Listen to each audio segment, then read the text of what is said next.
서울시 민선 8기 시정 철학이 약자와의 동행입니다. 네. 사실은 뭐 약자와의 동행이라는 게 꼭 시뿐만이 아니라 자치구에서도 되게 오랫동안 꾸준히 좀 진행을 해오셨던 거죠. 복지를 확대하고 뭐 그런 부분들. 네. 근데 이제 강남 같은 경우에는 약자와의 동행이라는 게 어떻게 보면 이제 양극화를 줄이는 쪽으로 아마 좀 전환이 될 것이고 각 자치구마다 조금 방법론은 다르거든요. 네. 구청장님 같은 경우에도 이 어쨌든 시에서 약자와의 동행 결국 복지 강화와 복지 확대라는 그 기조를 내걸었는데 네.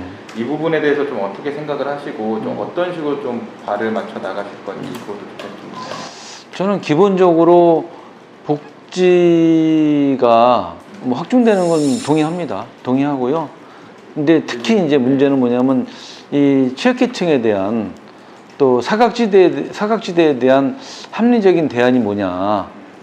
그래서 이제 저희가 어저께도 사실은 이제 보조제를 하나 낸 게 있는데, 금천형 밑반찬 바우처 사업 같은 게 있어요. 사실 저희 같은 경우 끊임없이 기초지방정부는 그런 사업에 매진하고 있거든요. 그래서 사각지대를 발굴하고 또 이게 이제 취약계층이라고 하면 딱 정해져 있어요. 이게 이제 뭐 재산이나 뭐 이런 게 기준이 딱 있잖아요. 근데 그까지는 잘 그래도 복지가 많이 확충돼 있어요. 나름대로 그 취약계층 등록이 되면은 뭐 의료라든지 뭐 주거라든지 이런 것도 많이 되는데 실제로 그 중차상이라든지 그 경계선에 문제 있는 분들이 굉장히 심각하거든요, 사실은.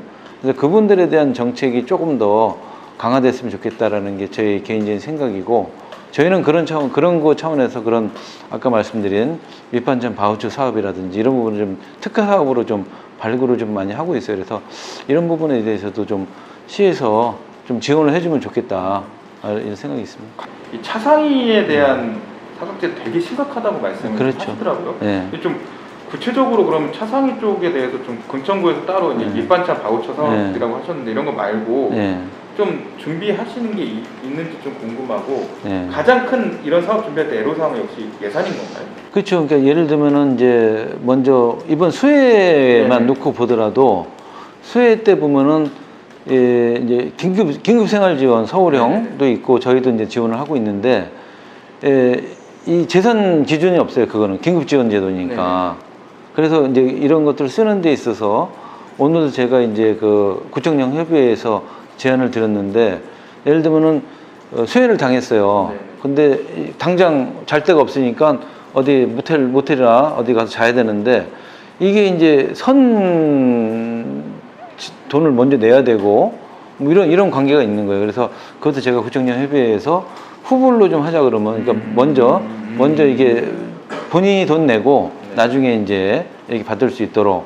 근데 그런 이제 제도도 좀 문제고요. 그 다음에 제도 개선이 좀 이루어져야 되고, 그 다음에 차상위에 대한 좀 다양한 좀 대책들이, 그래서 저희가 뭐 밑반찬 사업이라든지 아니면은 뭐 저희가 이게 뭐 예를 들면 뭐 이런 거 뭐 취약계층에 대한 뭐 아이들에 대한 지원도 그냥 뭐 급식 같은 경우도 그냥 딱 금액이 정해져 있잖아요.